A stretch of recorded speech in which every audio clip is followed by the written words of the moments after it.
Alan Lakin once said, planning is bringing the future into the present so that you can do something about it now. And Brian Tracy tells us a clear vision, backed by definite plans, gives you a tremendous feeling of confidence and personal power. Most people would agree that strategic planning is an essential part of any business or organization's success. It makes people proactive rather than reactive. It gives everyone a clear sense of direction. And yet, too often, it's done ineffectively or even forgotten altogether. There's no telling how much potential economic success has gone unrealized due to a failure to take planning seriously. So, how do we ensure strategic planning remains a part of our organization? How can we best give this crucial aspect of our business the attention it deserves? And how do we make sure we're not only doing it, but doing it right? In this course, we're going to teach you how to do exactly that.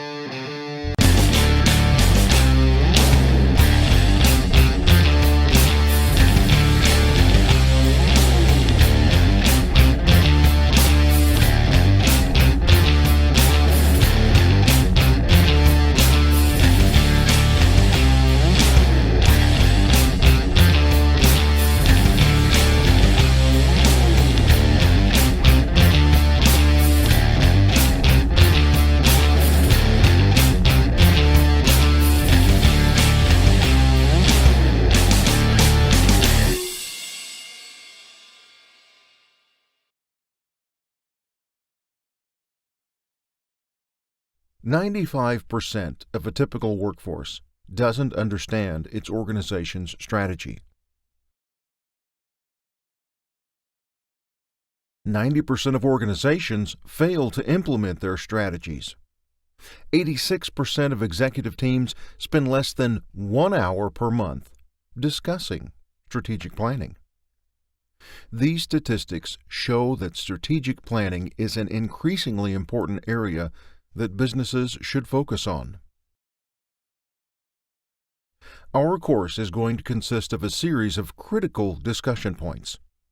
These are designed to cover this broad topic as thoroughly as possible, to encourage growth in these vital areas, and to facilitate a real and fruitful discussion within your organization about how you can improve on these essential characteristics, both at work and in your personal lives in general. Some of these will be pretty lengthy, and some will be relatively straightforward and brief. At the very end of this roadmap comes the most important final step. Discussion time. Do not skip this. This is the most important part of this training. When you've finished this course, you need to spend at least an hour or so going over the questions we supply at the end as a group. Whoever's the head honcho in the group should designate a facilitator whose responsibility it is that each question is covered and that everyone, time permitting, is able to have their say. Make sure all contributions are valued, all suggestions considered, and all opinions respected. So let's move into the first discussion point. Create a strategy map. Strategy mapping, formulated by Robert Kaplan and David Norton, is a tool used by organizations to describe and communicate strategies. Essentially, a strategy map is a diagram outlining the company's objectives on a single page. It visually represents the cause and effect relationship of each strategic objective. Strategy maps are effective, for people are visual learners by nature. With the help of such illustrations, your employees can have a clear picture for each strategy, rather when done in a written narrative. Strategy maps are created during the initial parts of the strategic planning process and also used as the main reference material for periodic check-ins and review meetings. The main idea of a strategic map is that every objective is represented by a shape, usually an oval or a rectangle.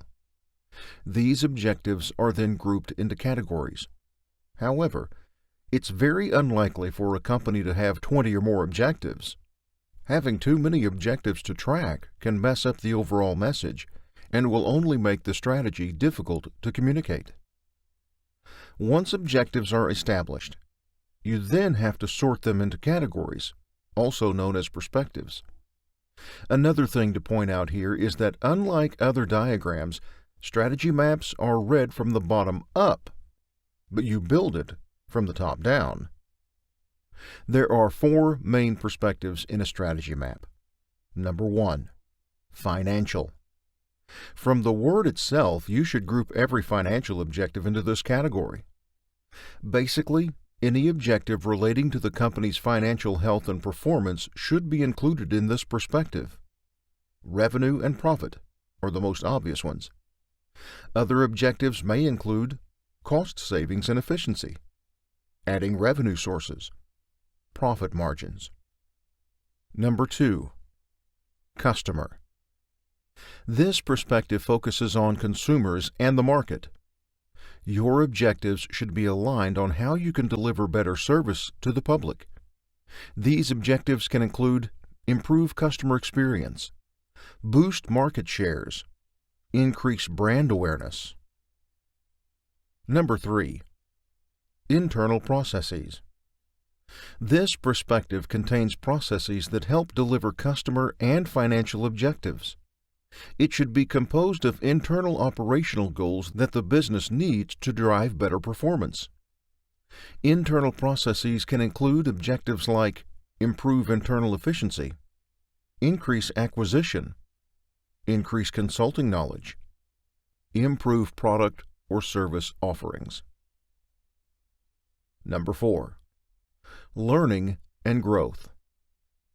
While the internal processes focus on the concrete side of processes, this perspective focuses on the intangible aspect of performance drivers.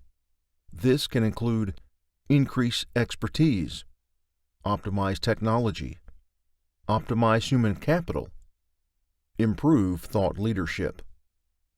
Once you've categorized the objectives to these perspectives, you then now have to put arrows starting from the bottom. These arrows will show the cause and effect relationship between each objective. The arrow paths serve as a guide to see how the objectives in the lower perspectives contribute to the success of the higher ones. Strategy maps are used for better communication between employees.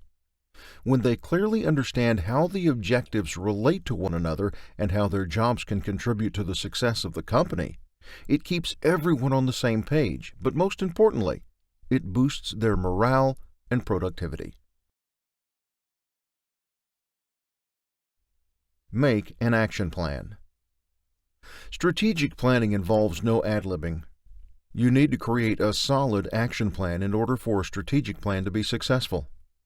Sadly, this step has often been overlooked.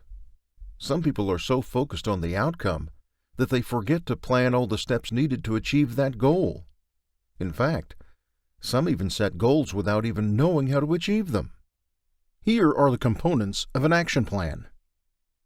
A well-defined description of the goal to be achieved. Outline of tasks that need to be carried out. People who will be in charge of carrying out each task. Milestones. Deadlines. Resources needed to complete each task, and measures to evaluate progress. Having an action plan provides a clear direction of how you want to achieve each goal. It helps you to stay committed throughout each project. Moreover, action plans encourage you to prioritize tasks based on effort and impact. Create a vision statement. A vision statement is the company's roadmap, defining the direction of the company's growth. It is the groundwork of your strategic planning, for it serves the foundation for a broader strategic plan.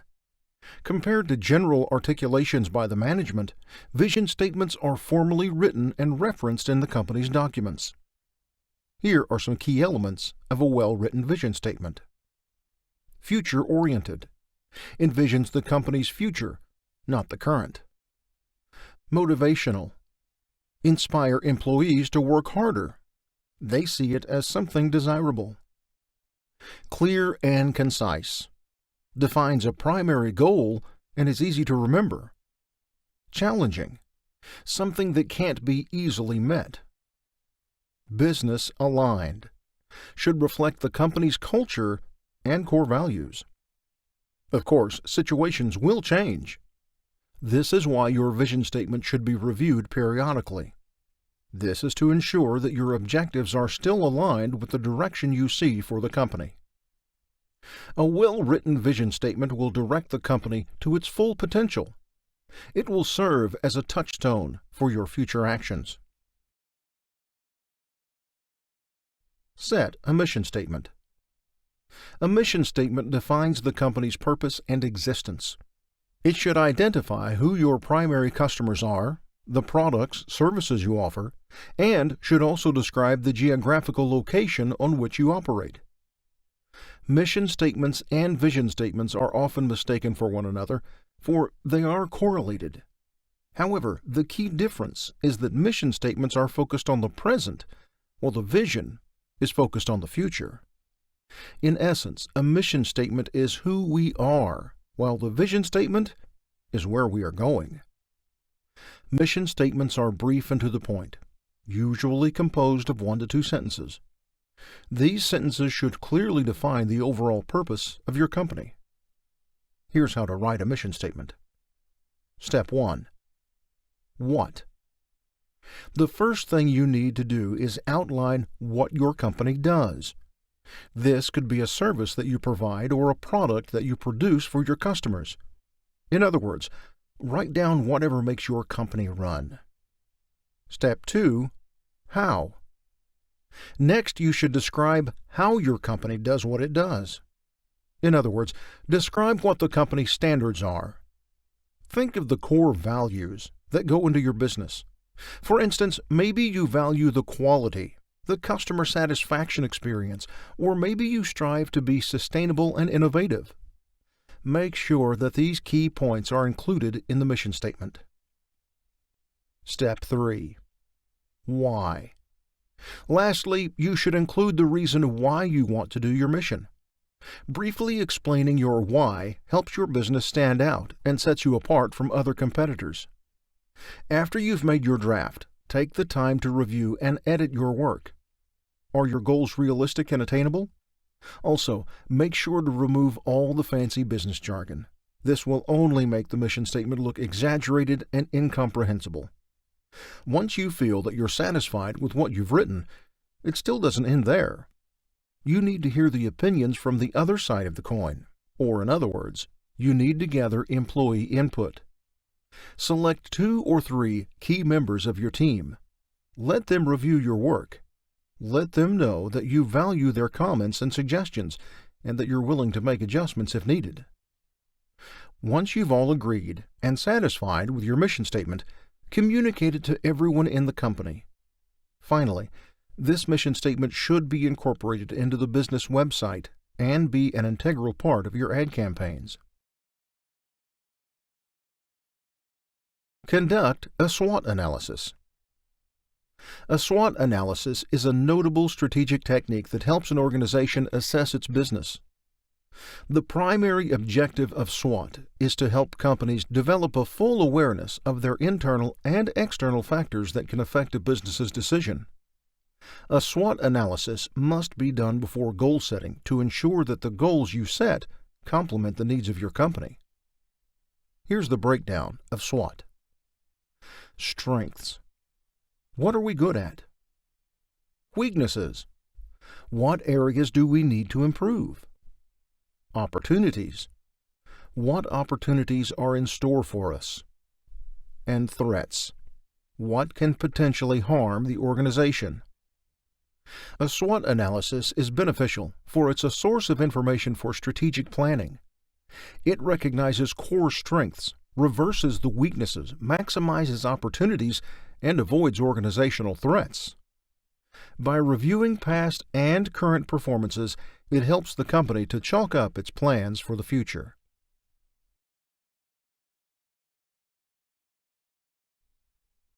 Identify your core values. Core values are the beliefs and behaviors of your organization. These are traits that you possess that will enable you to achieve your vision and mission.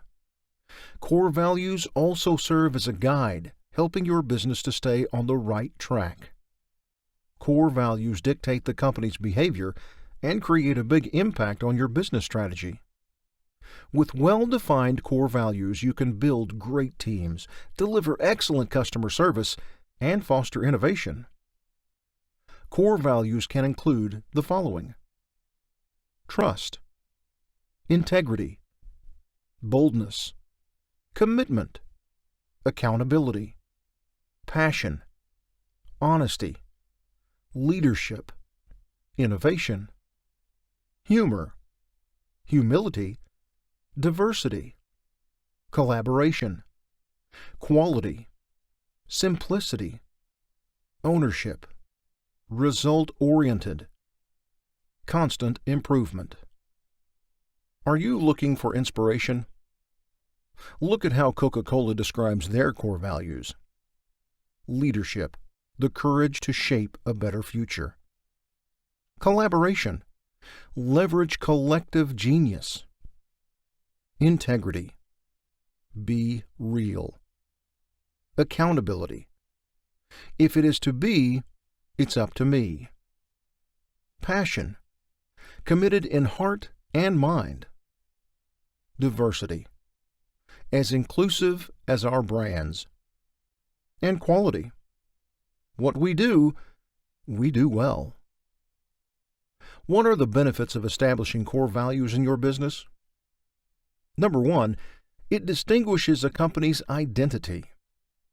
A company's identity becomes unique when they reflect what they care about. When your workers, clients, and potential customers understand what the company stands for, it boosts its competitiveness in the marketplace. Number two, improves recruitment and increases retention rate. Employees often want to work with organizations that share the same core values as them. Moreover, when a company religiously adheres with their values, it encourages workers to stay even when things get tough. Number three, helps in decision-making. Understanding the core values makes decision-making much easier. For instance, if one of your core values is providing high-quality materials, you don't want to compromise by selling substandard products. Number four, contributes to the overall success of the company. Core values are never compromised. When a company strengthens its resolve in complying with its values, it will surely lead to better outcomes in marketing, human resources, and product innovation. Build a strategic planning team. As a business owner, you shouldn't feel that you have to do all this by yourself. After all, you already have too much on your plate. Having a team that you can collaborate with will make strategic planning much easier for you to manage. This team plays a great role in the success of your strategic plan. Having diverse thoughts and contrasting opinions on organizational matters are keys to creating a solid strategy and building a more productive organization. To build a strong strategy team, carefully consider these 4 points. 1. Choose the right people. As the strategy team, they are responsible for determining the structure, governance, and path of the company. That being said, the members should be harmoniously aligned with organizational goals. They should also be seen as role models, inspiring other employees to embrace the company's strategy and processes. 2. Select leaders in every level. Don't assume that leaders only refer to the top executives of the organization. In reality, leaders can be found at any level of your organization. In fact, there are a lot of mid-level leaders who act beyond top executives that might go unnoticed and unsung by many. Involving mid-level leaders in strategic planning can help the organization to be aligned with adopted processes and behaviors. Having leaders that can relate and reach other workers at every level will surely drive your strategy to success. 3. Have people with diverse viewpoints. If your company has been long governed by the upper echelons of the organization, choosing the same group will not lead to your desired change. Valued viewpoints from all levels are needed to make the needed changes. To do this, you should identify the influencers at every level of the organization. These members serve as change agents that possess lateral thinking. Though it may seem counterintuitive, you should also select leaders that are resistant to change. Having those who are reluctant to revision gives them an opportunity to yield and embrace the new strategic plan. 4. They possess valuable traits. Your team should be humble and receptive to change. They are those who are not content with what's current. Rather, they are those who are yearning for improvement and innovation. These members are transparent and are willing to communicate and debate for the company's greater good. Lastly, they should be unanimously committed to implementing the strategic plan and willing to embody the necessary changes when needed. The success of your strategic plan relies on the composition and commitment of the team.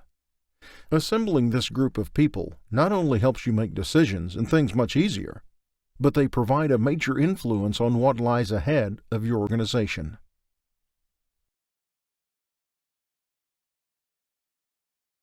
Establish SMART goals. Failed strategic planning often comes from poor goal setting. Ill-considered plans are time wasters that will only lead to merry chasing. To get work done the right way, create goals the right way.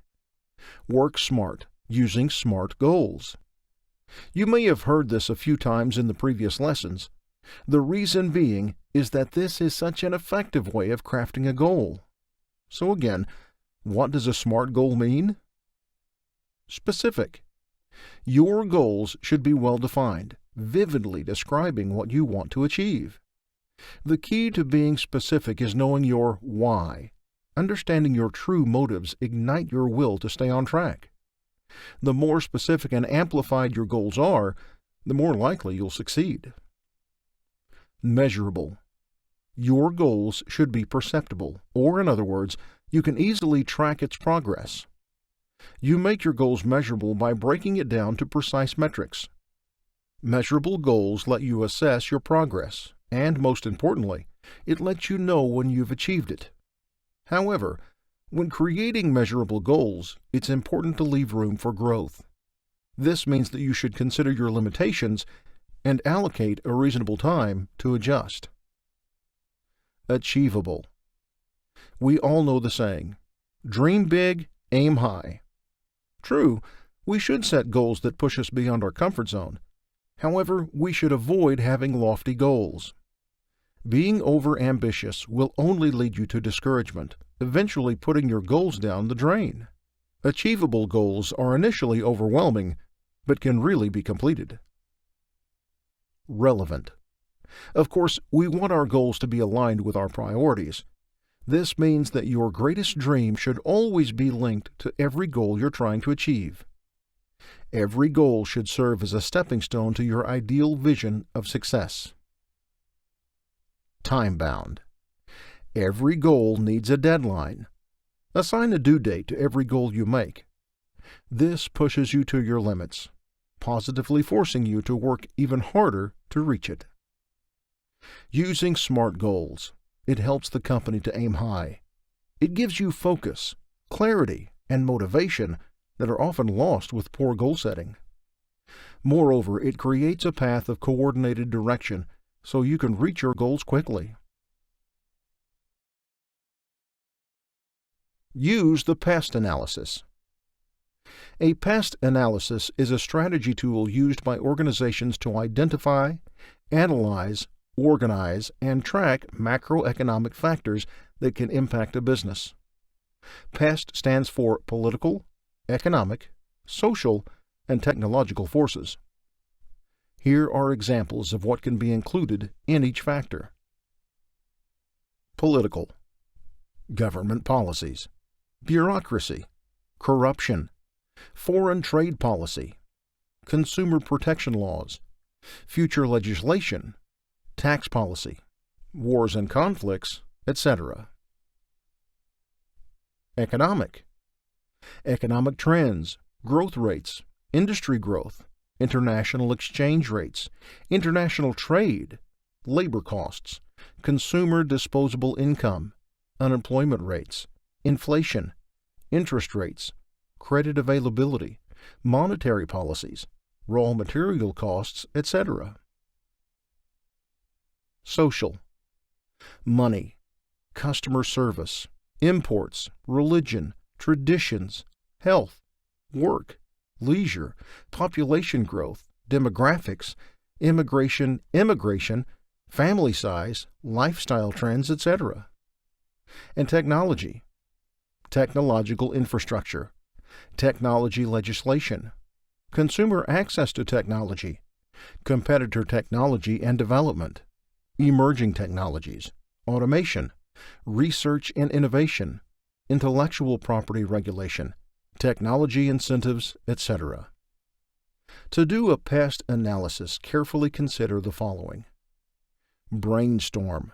Collaborate with your team and identify what you can put in each area. You can do it together as a group or break it into smaller units, then merge all the contributions. Group. Once you have everyone's input, bucket the similar ideas and discard any duplication. Rate.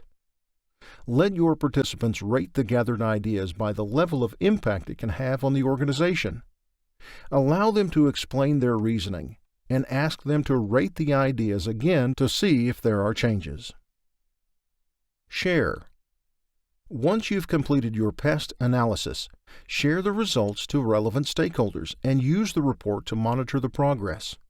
Also, always remember to repeat the pest analysis at regular intervals to stay on top of changes and keep your plans up to date. What are the benefits of pest analysis? It helps analyze how your strategy would fit in the extensive environment, encourages strategic thinking, provides a clear analysis of the external influences that affect the organization, creates more decisive and knowledgeable decision-making processes. Data can be used for planning, marketing, product development, project management, and research papers. Set KPIs. A key performance indicator, or KPI, is a metric value that indicates how effective a company is in achieving its strategy objectives. KPIs help to evaluate the success of reaching their goals. Here's how to create a KPI. Write a clear objective. Your KPIs should be integral to the business. It needs to express something strategic about what your business is trying to do. Share it with your employees. Communication is paramount. Your employees need to understand the goals from your perspective and how their help can contribute to the success of the company. Review them periodically. Check in with your KPIs from time to time. This is essential to track your progress and assess the company's development. You can do this on a weekly or monthly basis. Make sure it's actionable. Divide KPIs to create short-term and long-term goals. Modify to fit changing needs. Organizations adapt to new practices. Modify KPIs to complement new changes. Update objectives when needed. Businesses evolve, and KPIs should too. Regularly check to see if KPIs are needed to be changed or scrapped immediately. KPI metrics increase performance visibility, showing those who are performing well and those who are not. It also directs behavior, encouraging a worker to perform better. When companies utilize KPIs, it unites employees to work towards common goals. It also helps in quicker decision-making. Information gleaned from KPIs can also help in developing future strategies for the business. Develop a communication plan. Communication is crucial to the effective implementation of a strategic plan. The reason being is that strategic plans rely on the input and commitment of a wide range of individuals. This group of people should be involved and informed in the process of the earliest stages up to the production of results. Why is communication important? It creates engagement. The significance of communication is often overlooked during the implementation part of the strategic plan. Of course, the people involved are fully aware of what's happening, but those outside remain clueless about what's been taking place. Effective communication means that all members of the organization are well informed and that they understand the importance of implementing such a plan. It generates broad input. One of the important steps of strategic planning is the SWOT analysis mentioned earlier. This analysis includes input from a wide array of individuals, both from inside and outside of the organization. Gathering feedback from the employees, customers, community members, and other integral constituents ensures that your strategic plan will have an effective impact on the organization. It helps to test assumptions. A strategy team planning independently may sometimes make assumptions that conflict with the reality in the front lines. This is why communication with your employees is essential to determine if the right elements are included and that if the goals are clearly aligned with the company's objectives. It provides updates on progress. A lot of times, companies fail to execute their strategic plans because of the lack of updates on the progress. Keep the plan alive by having continuous communication with your employees and share any updates of the progress. Also, make sure that the ones responsible for achieving objectives should give out progress reports regularly. In order to create an effective communication plan, you should do the following. Present in various ways. Instead of just explaining long, drawn-out information, add creativity to your presentation by using a combination of video, audio, visual, and written formats. Make it clear and relevant. Don't assume that your employees know what you're talking about. Define your terms and avoid jargon-laden phrases. Instead, use clear and comprehensible language. Develop bottom-up communication. You need feedback from all levels of your organization. Make sure to develop an avenue for getting constructive feedback from all your employees. Have regular strategy meetings. From the word itself, these meetings are focused solely on strategy. These are regularly scheduled sessions that use data and track the current progress of the company. Typical review meetings allow you to stop and look at the current data, but strategy meetings take things a step further, allowing you to analyze the data and make needed adjustments. Here are some tips when conducting strategy meetings. Take things critically. People often want to start things with a positive note. If there are negative points that need to be discussed, it should be included and can even be the focus of the meeting. Respect your participants' time. Keep meetings to an appropriate length. Avoid having lengthy, protracted discussions. Avoid distractions. Don't let anyone or anything divert the meeting agenda. Allot time for private conversations. These are discussions that need to be addressed but not appropriate for the current meeting. Adhere to the agenda at all times if possible.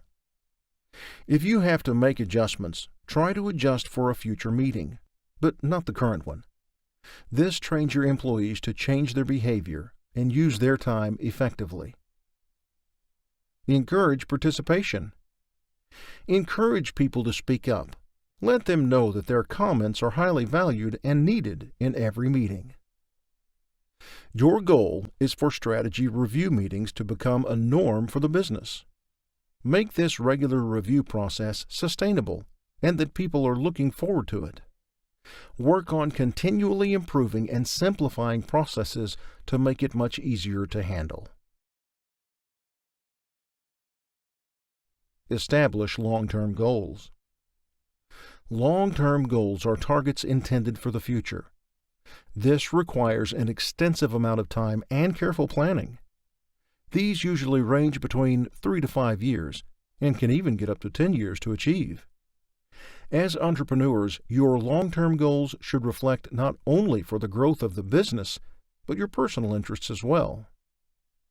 Here are some practical examples of long-term goals that you can set. Increase sales. Expand to new opportunities. Increase brand recognition.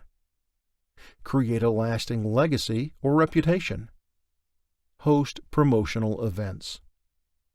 Long-term goals give you a clear direction of where your business is heading. It gives the team a sense of purpose of having something great to look forward to. Moreover, it helps us to see the bigger picture of what's in store for the organization. Achieving long-term goals creates a long-lasting impact that contributes to the upward trend of success. And now, it's discussion time, the most important part of this training. Whoever's the head honcho in the group should designate a facilitator whose responsibility it is that each of the questions you see on your screen is covered, and that everyone, time permitting, is able to have their say.